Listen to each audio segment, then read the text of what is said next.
Olá, bom dia! Hoje é terça-feira, 26 de novembro de 2024.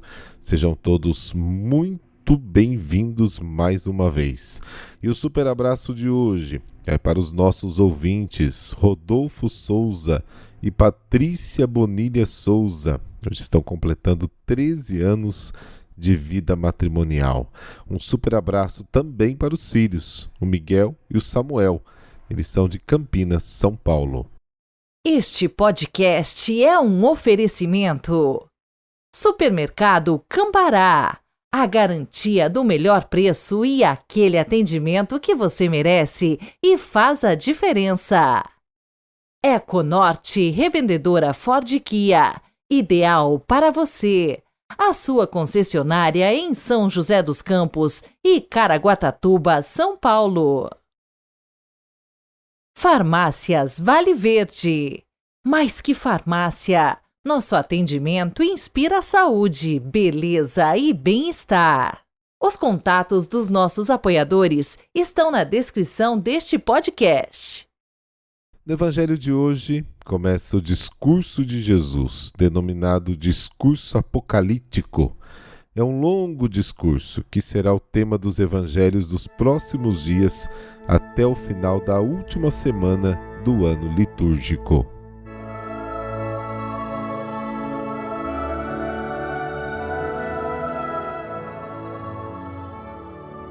Pelo sinal da Santa Cruz, livrai-nos Deus, nosso Senhor, dos nossos inimigos. Senhor Jesus Cristo, luz verdadeira que iluminais a todos os seres humanos, para salvá-los. Concedei-nos a força de preparar diante de vós os caminhos da justiça e da paz. Amém.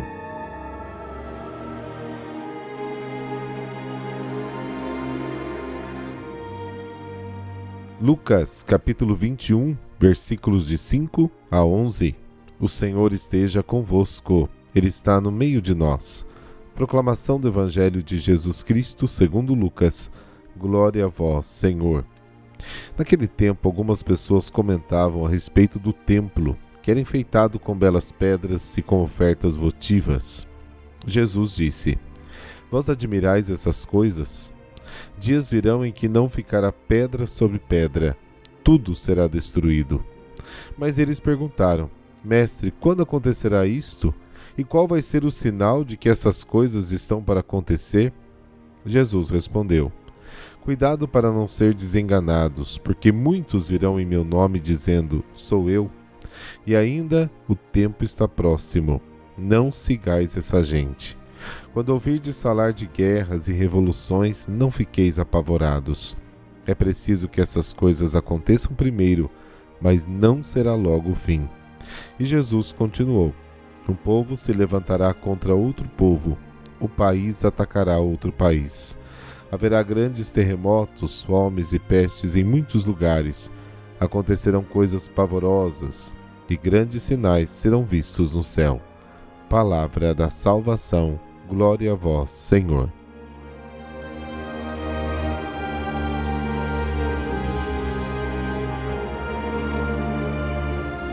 O Templo de Jerusalém era considerado uma das 7 maravilhas do mundo. E, para alguns que admiram e engrandecem o templo, Jesus dá uma previsão, assim, um pouco desconcertante, ou muito desconcertante. O templo será destruído. Deus não se ocupa muito com a beleza das pedrinhas coloridas que compõem a ornamentação de um templo, com as preciosidades dos presentes.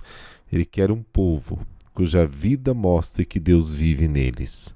O profeta Miqueias havia predito, Miqueias capítulo 3, versículos de 9 a 12, que diz o seguinte: Ouvi então, ó príncipes da casa de Jacó, ó juízes da casa de Israel, que abominais o direito e perverteis todo o direito, que edificais Sião com sangue e Jerusalém com iniquidade. Sião será arada como um campo, Jerusalém se tornará um monte de ruínas e o monte do templo uma colina arborizada. E Jesus é questionado aqui apenas sobre o fim do templo. A destruição de Jerusalém não faz parte dos acontecimentos do fim do mundo. Já aconteceu quando Lucas escreve este evangelho. A intenção primeira do evangelista é mostrar que não vamos para o fim, mas para a finalidade.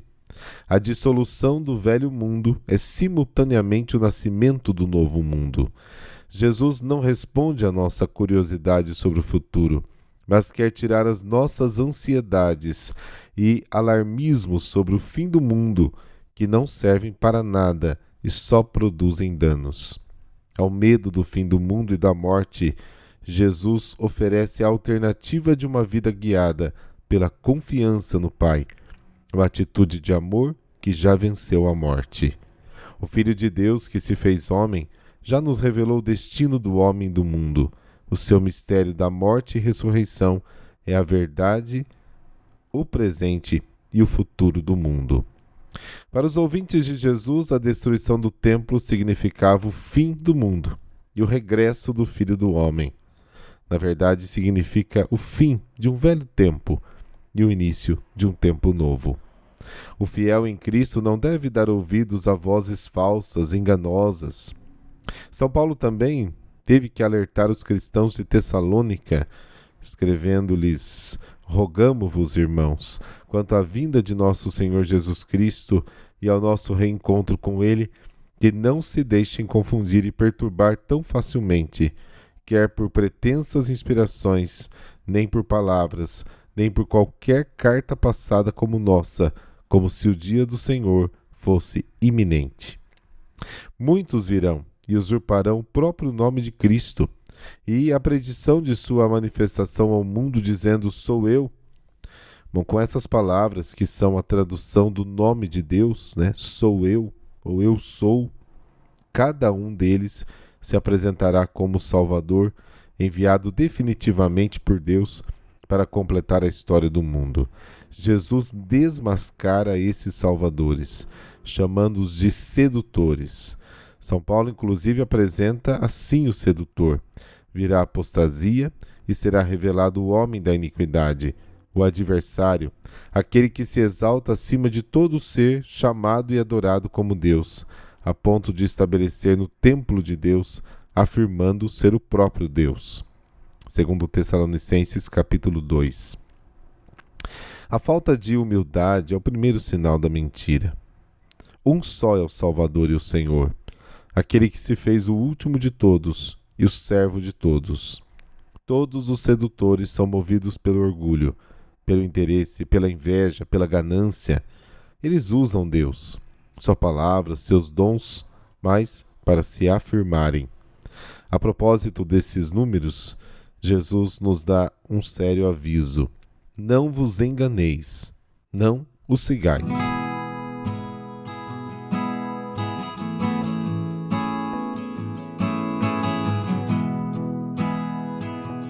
Hoje a igreja celebra um santo que há pouco as pessoas têm descoberto, São Leonardo de Porto Maurício. Ele nasceu em 1676, na Itália. Estudou no Colégio Romano e entrou para a Ordem Franciscana, onde foi ordenado sacerdote. Frei Leonardo passou muitos anos como superior de conventos franciscanos em Florença, Roma, a partir de onde organizou em 40 anos mais de 340 missões populares em 85 dioceses. Como pregador popular, foi um dos maiores oradores sacros do século XVII. Os papas Clemente XII e Bento XIV assistiram várias vezes às suas pregações, declarando não terem conhecido orador mais eloquente e zeloso, e Santo Afonso Maria de Ligório, seu contemporâneo, dizia que ele era o maior missionário daquele século. Uma característica da sua pregação era levar os fiéis a uma grande devoção à paixão e morte de Cristo, por meio do exercício da Via Sacra. Realizou a primeira cerimônia penitencial com a Via Sacra no interior do Coliseu, no ano 1750, gesto que evitou que este monumento fosse destruído, já que as atividades tornou-se uma tradição. Até hoje os papas ali fazem a Via Sacra na Sexta-feira da Paixão. O Coliseu antipaticamente lembrava a morte e perseguição dos cristãos, mas Frei Leonardo dizia que o seu martírio havia santificado o local. Outra devoção que propagava era do Sagrado Coração de Jesus, por meio de horas de adoração eucarística. E durante as missões, para obter a conversão dos pecadores, oferecia vários sacrifícios, como dormir no chão, jejuar e mortificar duramente o corpo. Ainda permanecia o dia todo no confessionário, sem se alimentar ou descansar. Ele faleceu aos 26 de novembro de 1751, com 75 anos de idade, em Roma, tendo sido visitado em seu leito de morte pelo Papa Bento XIV, que muito o admirava. Rezemos. Ó Sagrado Coração de Jesus, que arde de infinito amor por nós e por nossa salvação, dai-nos a graça de, por intercessão do vosso incansável missionário São Leonardo de Porto Maurício, sempre zelar fervorosamente pelas nossas obrigações apostólicas, nas ações e palavras do cotidiano e em qualquer circunstância da vida. Amém. Abençoe-vos o Deus Todo-Poderoso, Pai e Filho e Espírito Santo. Amém. Boa terça-feira para você e, se Deus quiser, amanhã nos encontramos novamente. Até lá.